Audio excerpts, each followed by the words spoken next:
ਜੀ। ਅਗਲੀਆਂ 1-2 ਖਬਰਾਂ ਜਿਹੜੀਆਂ ਪ੍ਰੈਜ਼ੀਡੈਂਟ ਡੋਨਾਲਡ ਟਰੰਪ ਹੋਣਾ ਦੇ ਨਾਲ ਸੰਬੰਧਿਤ ਹੈਗੀਆਂ ਆ। ਇੱਕ ਪ੍ਰੈਜ਼ੀਡੈਂਟ ਟਰੰਪ ਹੋਣਾ ਦਾ ਕੇਸ ਚੱਲ ਰਿਹਾ ਹੈਗਾ ਫੁਲਟਨ ਕਾਉਂਟੀ ਦੇ ਵਿੱਚ। ਉਹਦੇ ਸੰਬੰਧ ਦੇ ਵਿੱਚ ਜਾਰਜੀਆ ਦੀ ਅਪੀਲ ਕੋਰਟ ਹੁਣ ਉਹ ਡਿਸੀਜਨ ਲਊਗੀ ਵੀ ਜਿਹੜਾ ਡਿਸਟ੍ਰਿਕਟ ਅਟਾਰਨੀ ਫਾਨੀ ਵਿਲਿਸ ਹੈਗੇ ਆ, ਉਸ ਨੂੰ ਜਿਹੜਾ ਇਹਦੇ ਵਿੱਚ ਇਸ ਟਰਾਇਲ ਦੇ ਵਿੱਚ ਸਟੇ ਉਹ ਕਰ ਸਕਦੀ ਹੈ, ਰੱਖੀ ਜਾ ਸਕਦੀ ਆ ਕਿ ਨਹੀਂ। ਇਹ ਜਿਹੜਾ 2020 ਦੇ ਵਿੱਚ ਇਲੈਕਸ਼ਨ ਕੇਸ ਹੋਇਆ ਸੀ ਪ੍ਰੈਜ਼ੀਡੈਂਟ ਡੋਨਾਲਡ ਟਰੰਪ ਉਹਨਾਂ ਦੇ ਅਗੇਂਸਟ, ਤੇ ਇਹ ਜੋ ਗੱਲ ਸਾਰੇ ਟਰਾਇਲ ਦੇ ਵਿੱਚ ਸਾਹਮਣੇ ਆਈ ਸੀ ਭਈ ਜੋ ਵਿਲਿਸ ਹੈਗੀ ਆ, ਉਹਦਾ ਪ੍ਰੋਸੀਕਿਊਟਰ ਦੇ ਨਾਲ ਪਰਸਨਲ ਰਿਲੇਸ਼ਨਸ਼ਿਪ ਹੈਗਾ ਆ। ਸਟੀਵ ਸੈਡੋ ਪ੍ਰੈਜ਼ੀਡੈਂਟ ਟਰੰਪ ਉਹਨਾਂ ਦੇ ਲਾਇਰ ਆ ਫੁਲਟਨ ਕਾਉਂਟੀ ਕੇਸ ਦੇ ਵਿੱਚ। ਉਹਨਾਂ ਨੇ ਸੋਸ਼ਲ ਮੀਡੀਆ ਦੇ ਉੱਤੇ ਕਿਹਾ ਆ ਵੀ ਟਰੰਪ ਉਹਨਾਂ ਨੇ ਅਪੀਲ ਆਫ ਜੱਜ ਸਕਾਟ ਜੋ ਮੈਕੈਫੀ ਦਾ ਡਿਸੀਜਨ ਆ, ਉਸ ਦੇ ਮੁਤਾਬਕ ਉਹਨਾਂ ਨੇ ਵਿਲਿਸ ਨੂੰ ਕੰਟੀਨਿਊ ਰੱਖਿਆ ਹੈਗਾ ਪ੍ਰੋਸੀਕਿਊਸ਼ਨ ਦੇ ਵਿੱਚ। ਪਰ ਹੋਰ ਉਹਨਾਂ ਨੇ ਰੈਫਰੈਂਸ ਦੇ ਕੇ ਕਿਹਾ ਆ ਵੀ ਇਸ ਨੂੰ ਰਿਮੂਵ ਕੀਤਾ ਜਾਵੇ ਹੁਣ। ਸੋ ਜਿਹੜੀ ਅਪੀਲਸ ਕੋਰਟ ਆ ਉਹ ਇਸ ਦੇ ਸੰਬੰਧ ਦੇ ਵਿੱਚ ਡਿਸੀਜਨ ਲਊਗੀ।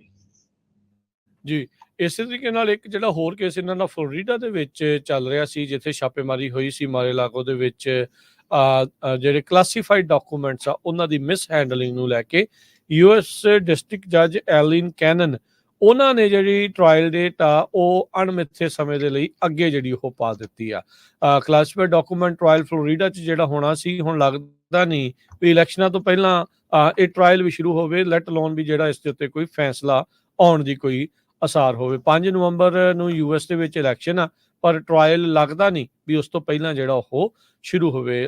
ਟਰੰਪ ਹੁਣਾਂ ਦੇ ਜਿਹੜੇ ਲਾਇਰਸ ਆ ਉਹਨਾਂ ਨੇ ਪ੍ਰਪੋਜ਼ ਕੀਤਾ ਸੀਗਾ ਵੀ ਇਹ ਜਿਹੜਾ ਟਰਾਇਲ ਆ ਪ੍ਰੈਜ਼ੀਡੈਂਸ਼ੀਅਲ ਰੀਮੈਚ ਤੋਂ ਬਾਅਦ ਦੇ ਵਿੱਚ ਜਿਹੜਾ ਉਹ ਹੋਵੇ, ਜਿਹੜਾ ਜੋ ਬਾਈਡਨ ਦੇ ਨਾਲ ਇਹਨਾਂ ਦਾ ਹੋਣਾ ਆ ਵਾਈਟ ਹਾਊਸ ਦੇ ਜਿਹੜੇ ਸਕਸੈਸਰ ਆ ਉਸ ਦੇ ਲਈ।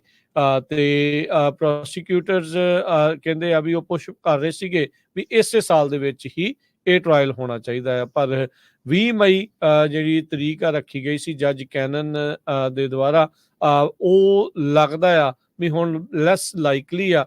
ਤੇ ਜਿਹੜੀਆਂ ਡੈਲੀਬਰੇਸ਼ਨਸ ਆ ਉਹ ਕਾਫੀ ਜਿਹੜੀ ਕਹਿ ਲਓ ਵੀ ਮੱਧਮ ਗਤੀ ਦੇ ਉੱਤੇ ਰਫਤਾਰ ਦੇ ਉੱਤੇ ਜਿਹੜੀਆਂ ਚੱਲ ਰਹੀਆਂ ਆ। ਤੇ ਬਹੁਤ ਸਾਰੇ ਜਿਹੜੇ ਪ੍ਰੀ ਟਰਾਇਲ ਇਸ਼ੂਜ਼ ਆ ਉਹ ਸਾਹਮਣੇ ਆ।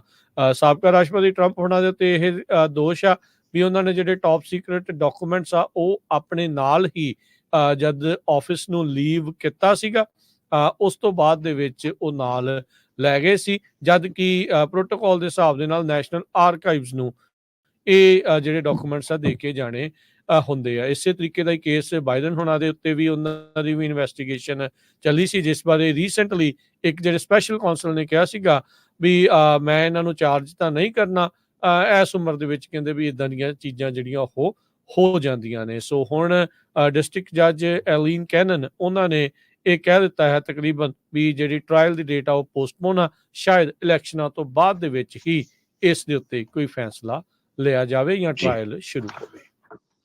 ਸੋਤਿਆਂ ਦੱਸਦੇ ਜਾਈਏ ਵੀ ਪ੍ਰੈਜ਼ੀਡੈਂਟ ਟਰੰਪ ਹੁਣੀ ਰਿਪਬਲਿਕਨ ਪਾਰਟੀ ਵੱਲੋਂ ਨੋਮੀਨੀ ਹੈਗੇ ਆ ਐਜ਼ ਏ ਪ੍ਰੈਜ਼ੀਡੈਂਸ਼ੀਅਲ ਕੈਂਡੀਡੇਟ, ਜਿਹੜੀਆਂ ਨਵੰਬਰ ਮਹੀਨੇ ਦੇ ਵਿੱਚ ਇਲੈਕਸ਼ਨ ਹੋਣੀਆਂ ਆ। ਤੇ ਦਰਜਨ ਦੇ ਕਰੀਬ ਉਹਨਾਂ ਦੇ ਉੱਤੇ ਜਿਹੜੇ ਕੇਸ ਚੱਲਦੇ ਆ, ਜਿਨ੍ਹਾਂ ਦੇ ਵਿੱਚੋਂ 3 ਕ੍ਰਿਮੀਨਲ ਕੇਸ ਹੈਗੇ ਆ।